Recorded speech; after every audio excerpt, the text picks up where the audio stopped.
everyone and welcome to Trinity Business School. I'm Ruth O'Leary, Careers and Community Manager at the Business School, and I'm very delighted to welcome a few guests here today. We've got Ross Leonard, who's Chief Commercial Officer at Generalist.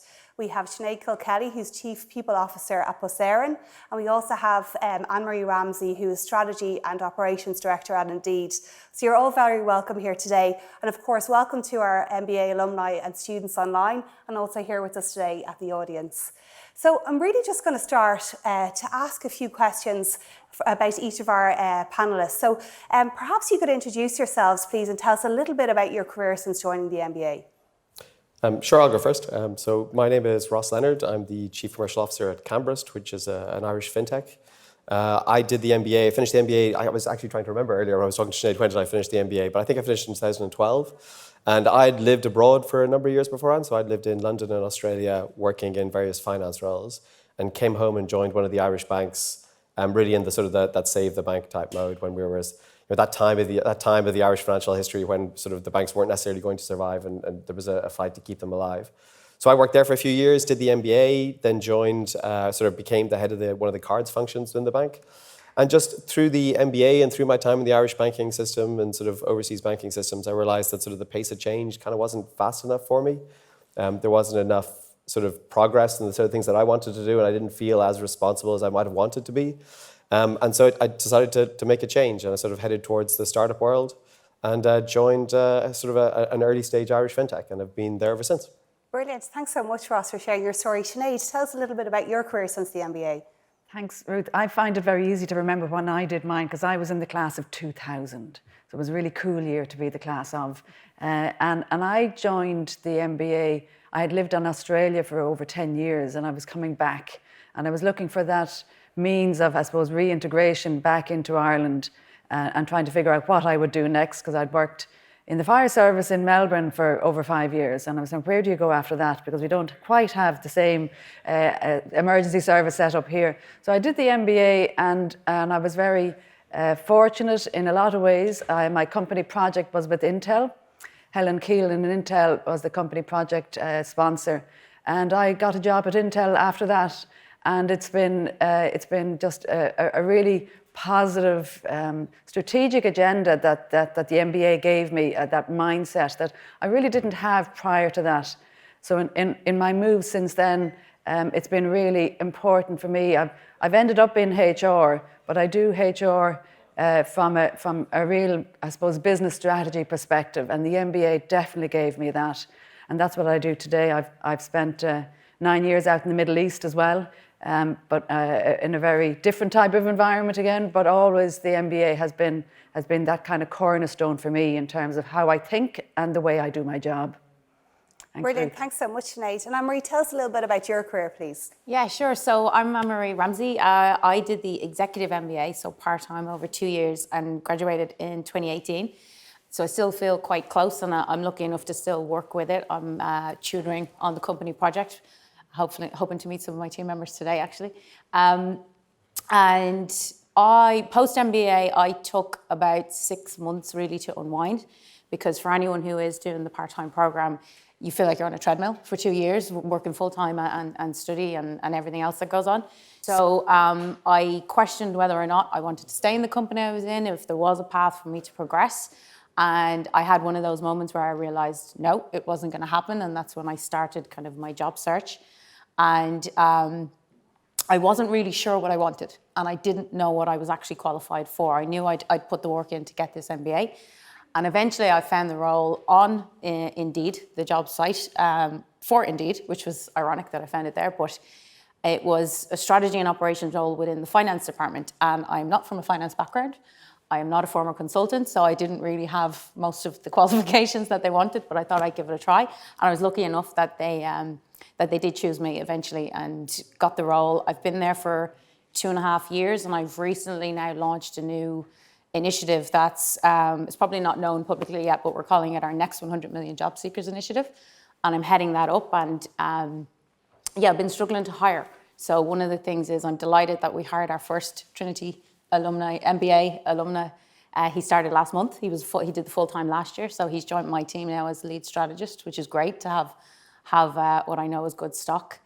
And yeah, I'm loving it now because I'm in a US global company. I'd always worked for Irish companies. I was with the company I started in college for a long time, and post-merger realized it wasn't the place for me to stay. And that was when I moved to a new role, and I decided that I wanted to do something. So that was when I started the MBA. So yeah, I love it. I love coming back for anything that I'm asked for.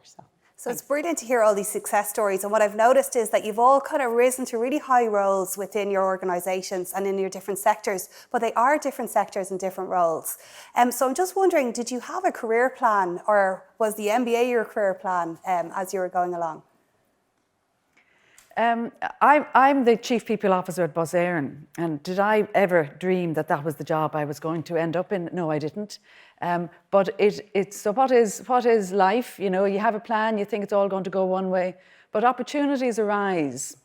And I think the key thing for me is when they do arise, and particularly as a woman and aspiring to great things, we often don't go for big jobs, or we think we're not maybe the right person for them, or maybe somebody else out there is going to be better.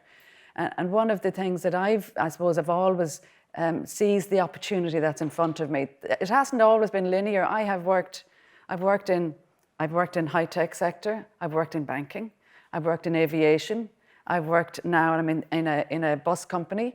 And each time it's about the opportunity that's, I guess, presented and that I have gone for. So I wouldn't say I've had a plan, but I want to be really good, and I want to get the opportunity to have that influence. So that's what drives me on. Brilliant. Thanks a million. So it sounds like you have an open mindset. So when an opportunity arises, you go for it. Yeah. And I know, Anne-Marie, earlier on you mentioned that you didn't meet half the qualifications of the role. So is there an element of kind of chancing your arm sometimes and just putting your application in and seeing what happens? Of course, putting your best application in. Absolutely. And to echo what Sinead just said there about being a woman in particular, it was the first time I ever applied for anything that I didn't have all 10 bullet points at least 3 times.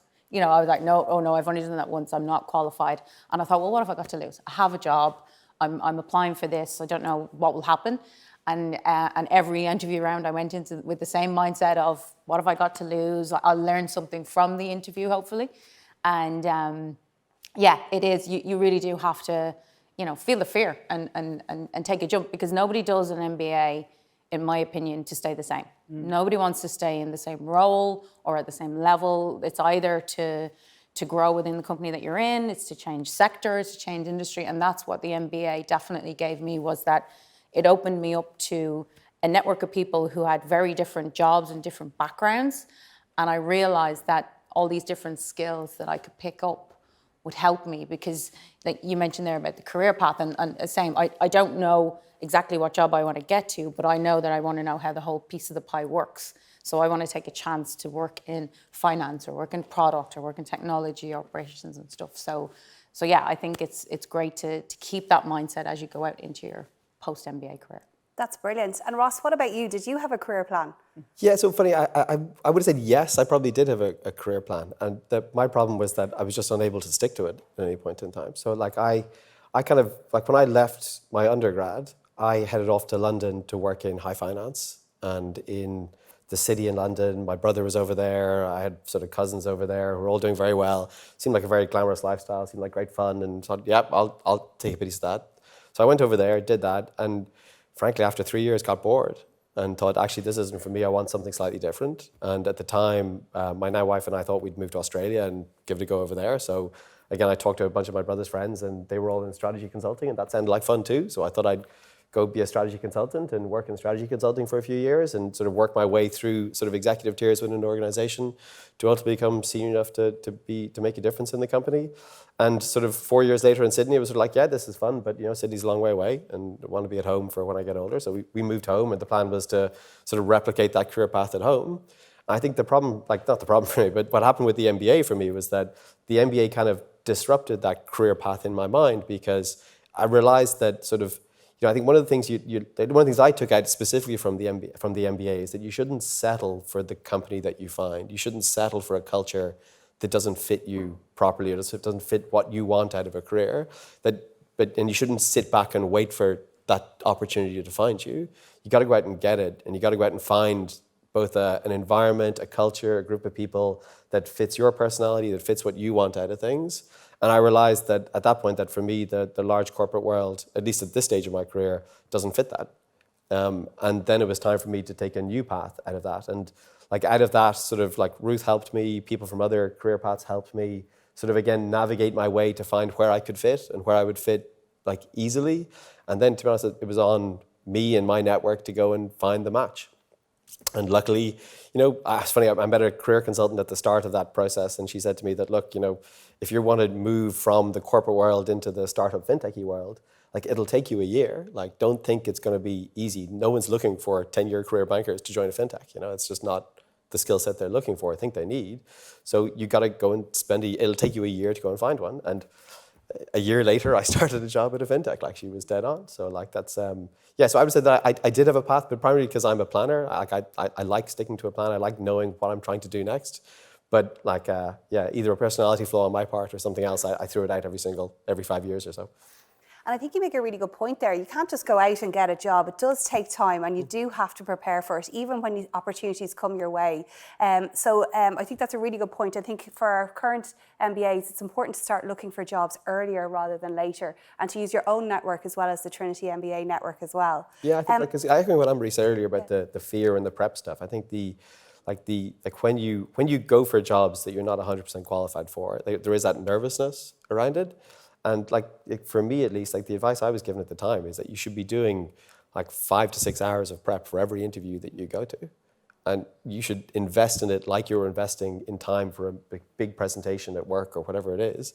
Like you've got to like put in the effort to get there, and it'll pay off because at the end of the time you will come across more well-prepared, more knowledge about the industry that you're looking to get into, more knowledge about the company, and you'll spend the time, and it'll be an easier experience in the interview for you. Like the fear factor will be reduced by virtue of the fact that you'll have done the prep that Anne-Marie talked about before you walk in. I think that's hugely important, and as somebody who does a lot of interviewing at a senior level, I think you can so tell the difference apart between the ones who really have put the time in, because they're fluent in your business and they can engage with you in an interview setting or an assessment setting at a very different level than the person who's coming with their CV but not thought about them in your organisation. So that's hugely important. I think the other thing that's very important is that you need to know yourself. You need to take time to really know yourself and what you want and what you're good at, and not be afraid to say that out loud and say it out loud before you go into an interview, as opposed to trying to do it in an interview setting or when you're meeting somebody in a whether it's at a networking event or whatever. Be prepared to be able to articulate what you're good at, because if you can't, don't expect anybody else to do that. So I would say spend a lot of time, certainly if you have the support within the MBA setting, to really try and hone for yourself what you are good at and find the words around that, and then rehearse that and say it out loud and say it often so you believe it yourself. Because if you believe it yourself, you're going to say it to somebody else. You have to really, I suppose, what I would say is really try and figure out what you're good at, what you enjoy doing. And then, as Ross said, the organisation you do that in is hugely important. I love the organisation I'm in because it fits with my personal values. And that you can do so much better when you're in that type of a setting than one where you're in conflict. I was going to say, because adding to what you said there, one of the things that I always did for interviews, and I recommend to other people, is video yourself. Get someone to ask you questions and video yourself as you're answering them. It's horrible. It's really uncomfortable. But you'll discover all these little like nervous tics and things that you do that distract from the message that you're trying to get across. And the interviewing on camera and looking back at it afterwards, you'll just realize, how often sometimes like you ramble across different points and don't connect things properly. And like if it's rambling to your presentation, giving it out, you've got two people on the other side of the table who are going to find it equally difficult to decipher what you're trying to get across. I think interview practice is really important, and actually we have a tool called Shortlist Me that you're welcome to use, which is exactly that. It's recording yourself and watching yourself back.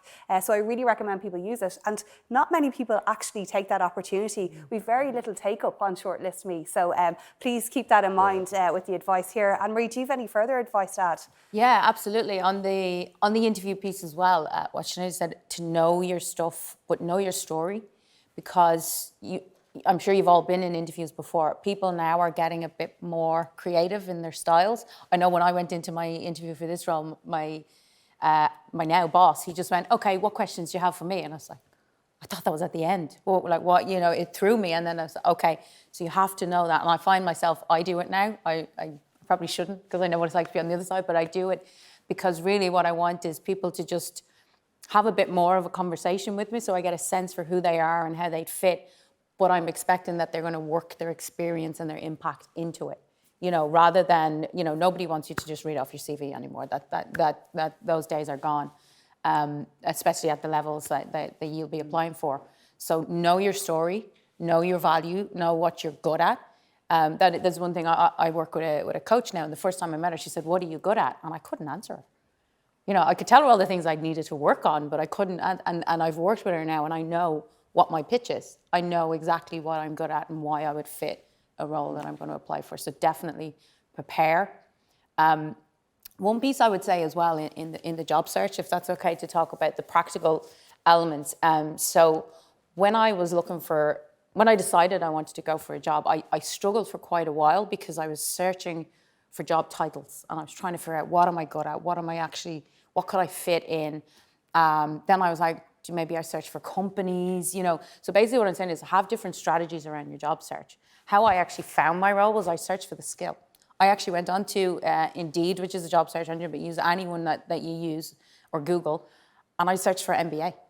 And I said, let me just see what jobs come back, because particularly now with globalization, job titles are different. I don't know if anybody in this room is going to be looking for like a C# ninja role, but they're kind of things that, unless you know what each company calls a role, you might miss out on the gems that are out there and the really ones. So have different ways. Search for your skills, search for your experience, your industry, your companies, and really take that time, as Ruth says, in advance. Don't wait until you need a job. So yeah, that would just be a practical. And I think that's wonderful advice. You need to explore your career options, and a wonderful way to do that is to search simply for MBA and see what comes up, what kind of opportunities are there, and you might be surprised what you might find. And of course, having done an MBA, you don't have to go for a role that requires or desires an MBA. It opens the world to you. So you've changed roles a few times, all of you. So maybe if I start with Ross, so you were in a larger type of organisation and now are in a fintech. So why did you make that move, and what has it been like? It's been great for me. It's much more attuned to my personality type and my interests, I think. So like the big difference between like a big place and a small place is primarily like resources and structure and organization. Like the reality is, like, I have no idea how many people work at Bus Éireann or Indeed, but I'm sure it's thousands. And like when you have like multiple thousand people within an organization, like there's a coordination effort, there's a structure, there's hierarchy, all those things which are extremely important to keep a large organization moving in the same direction, to try and coordinate activity across those things. When you're in a small organization, like there's a group of you sitting around a table chatting about what you're going to do next week. And like your ability to change and move and get involved in things is just at a different scale. But the flip side of that is that you don't have the resources to do a lot of the stuff that you would like to do around it. So it's a very different environment and a different experience. So you're a lot less.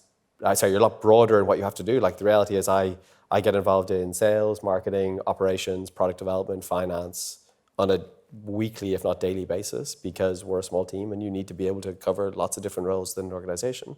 And as we grow, we will specialize. Like we're growing at the moment, and as we grow, we specialize, and we do have to do less things, and you can go across different things.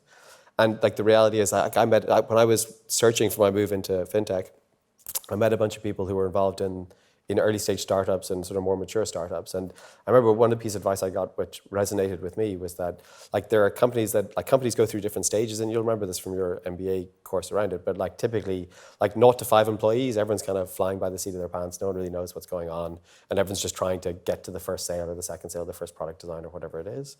Like 5 to 15, you begin to sort of move past your first product. You start getting into sort of sales and all that sort of stuff, but you're still a pretty small team. Everyone's still doing lots of things. Then 15 to 50, like takes another step in specialization and structure. 50 to 250, again, another step, and then 250 and above. And you're kind of into a normal corporate environment by then. And what the guy said to me was that, look, like most people will fit 2 of those stages. And you need to decide which 2 you want to fit in. And for me, it's probably the 5 to 15 and then 15 to 50 is what I kind of currently believe.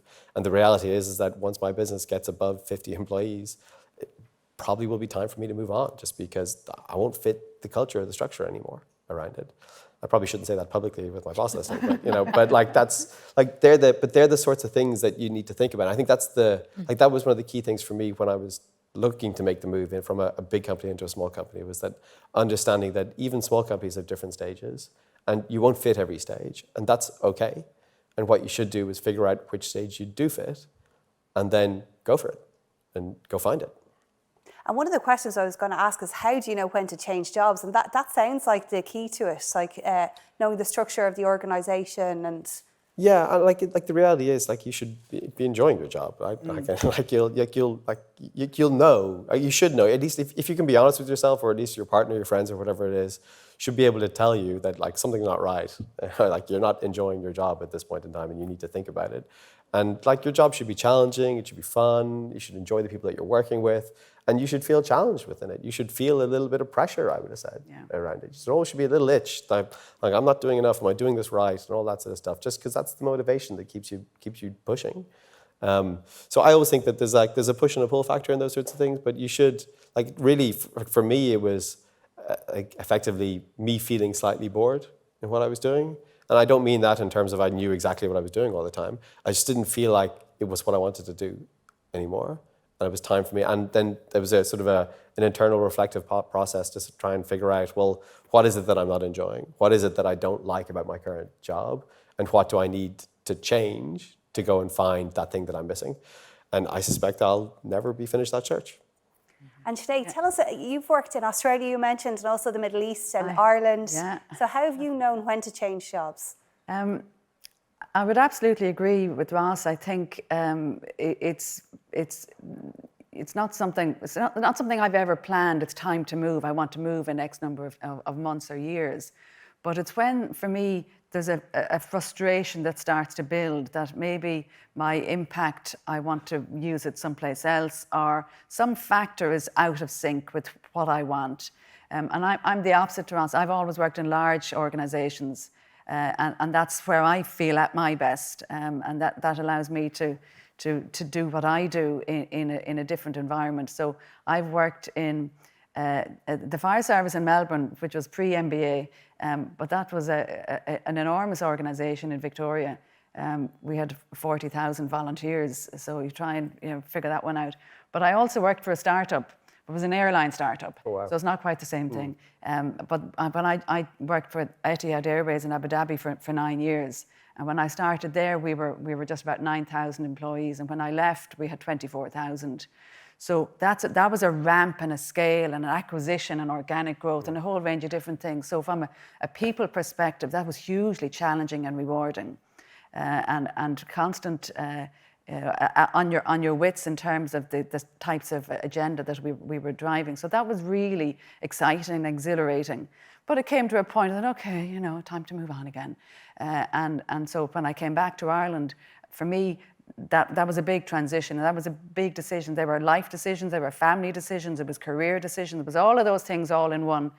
And the role at Bus Éireann was the thing that really attracted me, because for me, I wanted to be at the top table. It was really important to me coming back into Ireland that I needed to have a chief level role, and that's what I wanted. And I said the organisation is a good value fit for me, and it's transport.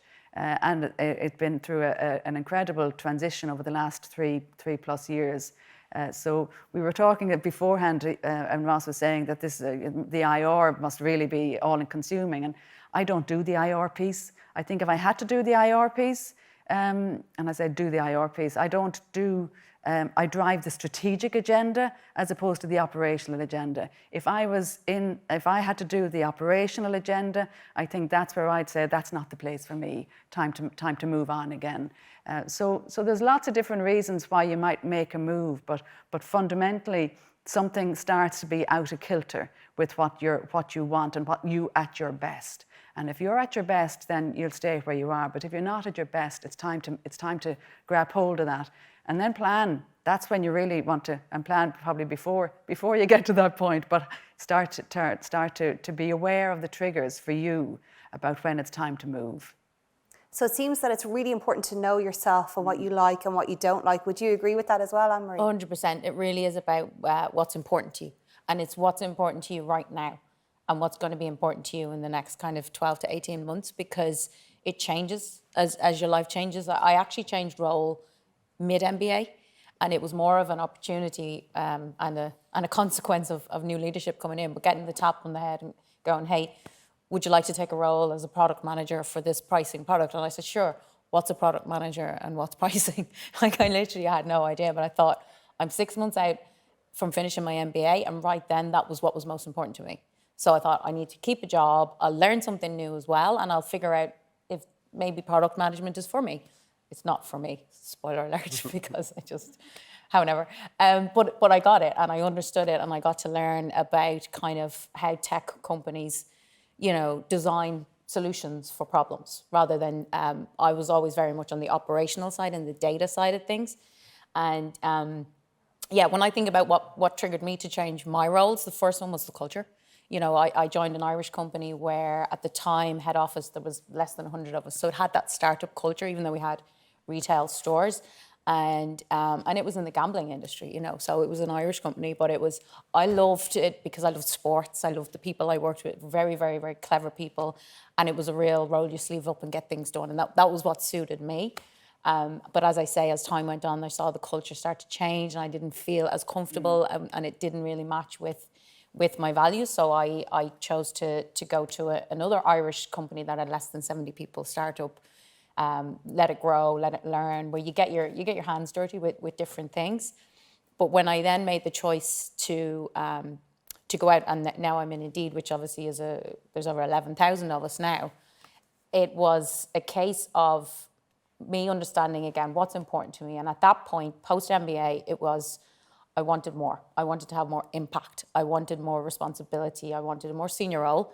I wanted a bigger team. All these kind of things that I looked to see, could I influence that way in the company I was in? And when I realized it wasn't going to happen, and, being very honest, a lot of this is dealt by our direct kind of line manager and having that open relationship and conversation with them so you can actually figure that out.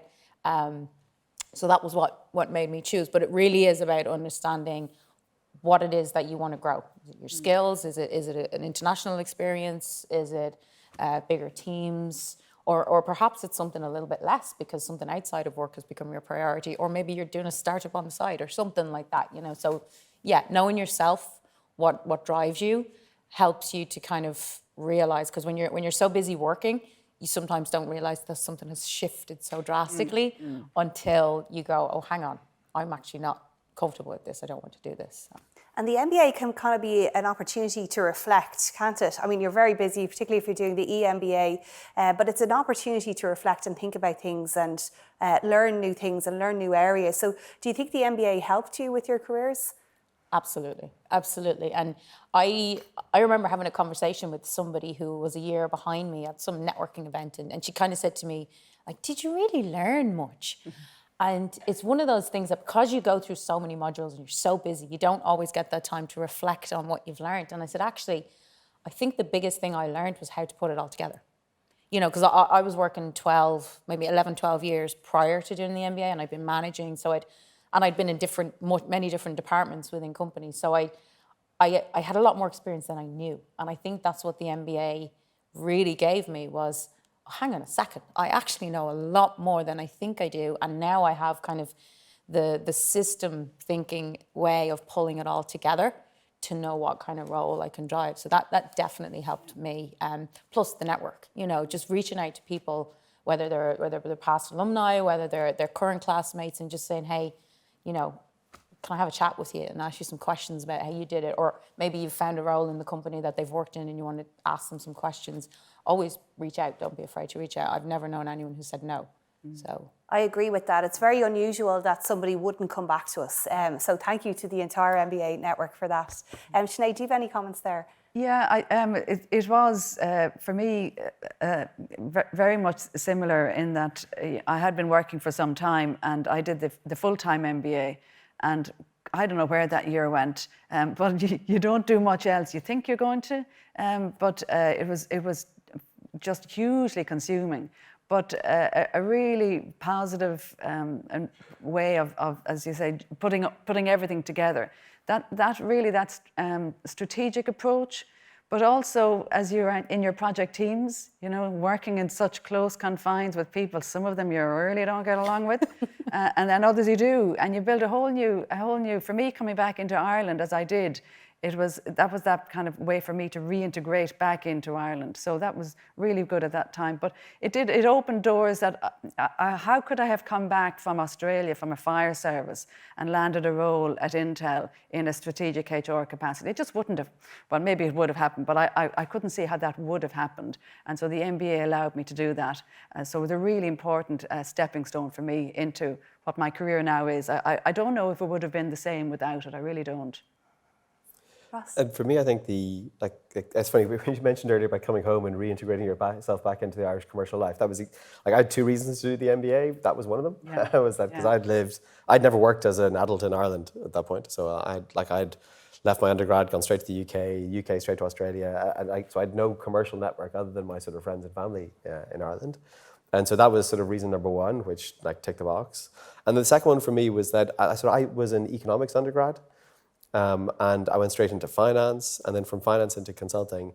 I just noticed that the people that I dealt with in Australia who were from a more general business background or who had done MBAs or done postgrads in certain areas of management, they just had a better, more rounded knowledge set than I did. They could talk sensibly about sales management and marketing strategy and all this sort of stuff. They could rely on examples that they had come across or friends that they'd talked to in certain areas. Whereas I could tell you what could happen if the money supply doubled in a country over a while, but that's kind of irrelevant to near-term decision-making around things. So I find that really useful to close that knowledge gap. And I felt at the end of the MBA process, I didn't feel, and again, maybe it was a confidence thing on my side, I don't know, but I didn't feel that I anymore had that knowledge deficiency versus who I viewed as my competitors for roles. That's brilliant.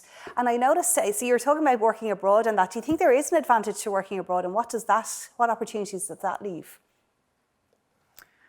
Oh, I mean, I've spent probably, well, maybe not any longer, but nearly half my working career outside of Ireland than I have in Ireland. And it's a very different experience, working in different cultures, in different geographies, and again, obviously in different sectors. I think it's not for everybody, but I think the experience you get immersed in other cultures like that is very rewarding personally, and also it just gives you more, I suppose, more experience to draw on in terms of what you're doing. An awful lot of what we do today, I mean, Ireland is such an open economy that you are always going to be dealing with different maybe not parts of the globe, but certainly people from different backgrounds. And so working internationally and living internationally is hugely valuable. But it's not for everybody. But Ireland has a great history of people emigrating and coming back and going and coming. And I've done that over the economic cycles of the country. When times weren't so good, I left, and then I came back again, and I'm not leaving again. So that's fine. That's good to know.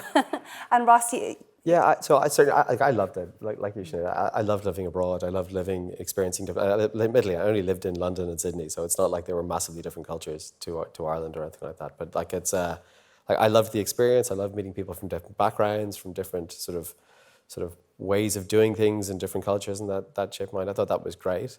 The one thing I would point out though is funny. One of the dangers of moving abroad is that people can get kind of sucked into a certain type of lifestyle, which is not a real lifestyle, if you know what I mean. And you end up creating these perceptions about sort of coming home and this sort of stuff. You know, it's funny. We've got friends who live abroad now and sort of left left at the same time as I left when we left university, and now they always sort of talk about coming home, but they find it impossible to make the first step in coming home. It's like they have this sort of mental barrier that there's nothing for me in Ireland and all this sort of stuff. Whereas, like, Ireland has just the most amazing job opportunities these days. Like, we're a leader in so many sectors. If you ever look at an Enterprise Ireland video about Ireland and technology and pharma and all this sort of stuff, like, it's a really amazing economy to work in. So I don't think you miss out if you don't live abroad. But at the same time, it's an equally fantastic thing to go and do. And I would recommend it to anyone who wants to give it a go, and like go and find something weird and wacky to go and work in. Why not? And Anne-Marie, you work for Indeed, which is a large American organisation. So can you tell us a little bit about the advantages of that? Yeah, and it's funny because I've never worked abroad. I did travel for a year in Australia, but I didn't get a job. I just had fun. And that's one of the reasons that I did join Indeed, because it's still kind of one of those things on my list that I want to have that experience of working abroad for a while.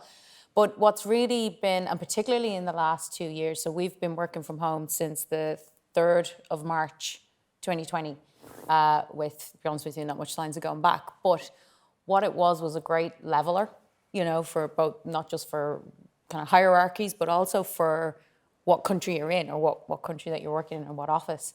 But what I'm really learning is the different cultures, you know, I was managing teams where they were in Singapore, India, you know, the US, Ireland, and just having to adapt things. Big challenges with regards to time zones, obviously. But one of the things I've loved about it is the kind of passion that US companies have a bit more. Certainly my experience of working with teams in the US is they're so passionate for what they do, and it really drives you. So that's been a real eye-opener for me, to go from Irish companies, which were very much just roll your sleeve up, get it done. You know, no egos, don't worry what your job title is. You know, I mean, my boss was, at the time when I started, was nearly running the company, and he had, I think his job title was like retail operations. Like, that was it. You know, there was no egos in that sense. So I struggled a little bit when I did join, because all of a sudden it's like a matrix of matrices, to be honest with you. I'd love to think what Mintzberg thinks is our work structure, because it just doesn't make sense. But it is kind of that, when you get these kind of startups that become big, they want to stay startup, they want to keep that culture, but for scale, as Sinead mentioned, you have to put structures in place. And what they need is people who can come in and help them to do that. So that's one of the things that I've been doing in my little part of Indeed. Anyway. Brilliant. I was at a conference last week, and they were talking about the top skills that employers are looking for at the moment. So, I mean, it depends on what survey you read, but some of the skills were a love of learning. So I think that the three of you have that. Critical skills, teamwork, which the MBA projects certainly deliver on. And I'm just wondering, do you agree with those skills, or do you think there's other skills that are needed now, especially in this COVID world? Yeah, the critical thinking thing is massive, and particularly if anybody wants to go into a role that's in strategy, like either in a core strategy team, which the main skills, critical thinking, you've got to question everything, you've got to be rethinking all the time. Is this still valid? Did we turn it upside down and look at it from the other direction? And the other big skill is influencing, because if anybody has ever worked in a strategy team, you could probably be a politician, because what you do is you're thinking, you're constantly trying to connect all the dots, but then you don't have the teams who do. So you have to influence all the other teams, and you've got to go with your story, with your pitch. You've got to understand, okay, what's this team's OKRs or objectives, and how can I speak to them and help to show them that this is going to help them deliver on that. And genuinely, I feel like that's what I've been doing for the last 2 years, is I'm considering a run for politics at this stage. But yeah, so critical thinking, influencing, and really the ability to step back. I think that's what a lot of companies are missing. Some people are so passionate about one skill. You know, you might be a software developer, or you might be a tester, or you might be finance, but that's what they become really, really good at and deep. And what companies need a lot, and I think certainly I'm seeing it a lot more in our places, they need more people who look across. You know, so there is always that question of generalist versus specialist, and there's a risk sometimes feel if you're a generalist, you're a master of all trades, but you're a jack of all trades, but a master of none. But actually, the ability to connect all those dots is a skill in itself. So building those skills through a lot of the stuff that you're doing, but then being able to actually put them into action and influence, I think is key. What do you think, Sinead? I absolutely agree, and I think one of the things the MBA gives you is that strategic perspective and being able to, one of the things I say probably too much. Let's just, stop for a minute. Let's just take a step back. Let's, see what are we actually trying to achieve here. I think, though, it also depends upon the organisation that you're in and what role you're doing. This COVID and people management has really thrown up a whole new set of skills that we need of our people leaders and our people managers.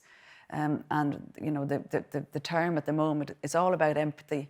It's all about how you can engage people, particularly when you're doing this remotely, and if you're a leader of teams, how you can connect with people when you're not even, when you're working with multinationals, every so often you travel and you'd have that face-to-face that we're just not doing anymore. And we don't know when we're going to be doing it.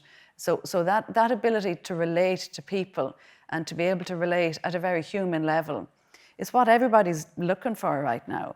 And if you haven't got that, you can learn it, but you do need to be able to demonstrate that empathy with your people, because that's what they're looking for, so they can be at their best. So I think that the leadership qualities of what we need now as people leaders are really quite different from what they were before. So you kind of need to start to look at those. Thank you, Sinead. Ross, any comments? Yeah, the only thing I would add maybe to the three is that I think networking is a core skill that I think is probably like underrated within this sort of stuff. So what were they? It opens us to learning, critical thinking, and teamwork. Yeah. And maybe networking is a subset of teamwork, I don't know. But I think people underestimate the importance of their network and the importance of like both leveraging that network to help people find roles, learn, solve problems, introduce you to other people, that sort of stuff. I think like the reality is that, at least and maybe this is only my own prejudice, but I always look at it as you go higher and higher up a chain of a company. It's kind of like there's less roles. And they're more like, if a CEO comes in to a new company, he'll typically bring one or two people with him from outside. It's just the way of the world sort of stuff. They bring in a team that they can rely on. And you want to be part of that network. So like particularly now in your careers as MBAs and EMBAs, like it's a time now to be deciding how you're going to network and who you're going to network with. And you should be out there once or twice a week meeting people. Like that should just be something that you do as a routine every single week. You touch base with somebody. And it doesn't have to be for a specific immediate goal in mind. It doesn't have to be for an immediate purpose. But you just need to have a strong network, because it's the network that's going to get you into the most interesting roles that you can find. It's the network that's going to help you solve problems. When you come up with a challenge in a company, that you can call up one of your friends or somebody from your network and say, look, I've got this problem. If you come across this at Intel or Bosern or wherever, can you help me think through this problem independently? So I guess I like the three skills that they talked about, but I would add networking to that. And if you're not out once or twice a week talking to people who are not in the MBA, who are not from your existing sort of corporate environment, you should be, because I think that actually will stand to you longer term. It'll help with interview prep. It'll help you hone your skills by talking about yourself, but it'll also help you identify your interests. It'll help you reflect on what you're doing, and like that. I would add networking to the list. So you're making me think of the Trinity MBA career journey, which is explore, prepare, and take action. And I think this is part of the taking action piece. You must be proactive and ask for help. I think it's okay to ask for help when you don't know something. And I think people appreciate that. They want to help you as well, don't they? Yeah, so I always loved so when I started looking for my first job after university, my brother always said that, and my brother's a bit arrogant, but he always said that asking someone their advice, people love nothing more than talking about themselves and their experiences and helping other people, because it makes them feel good. And don't underestimate that power. So asking for help, people are more than willing to help. You shouldn't feel like you're putting them out of their way. They're not going to, they won't allow themselves to be put out of their way. So if someone's willing to, and I did slightly differently. So my hit rate on networking isn't 100%, but it's probably about 50%.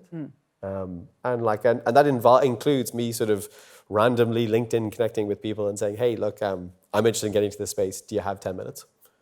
And you'd be surprised how many people who have no connection to you whatsoever will be willing to turn around and say, sure, like 15-minute coffee, you're buying me coffee, no problem. Like, let's go for it. Thank you for being part of our community and for supporting us so much. And just everybody keep in touch with us as you're finishing your programme, because you can all help each other. So thank you very much again. Thanks, Ruth. Bye. Thanks, Ruth.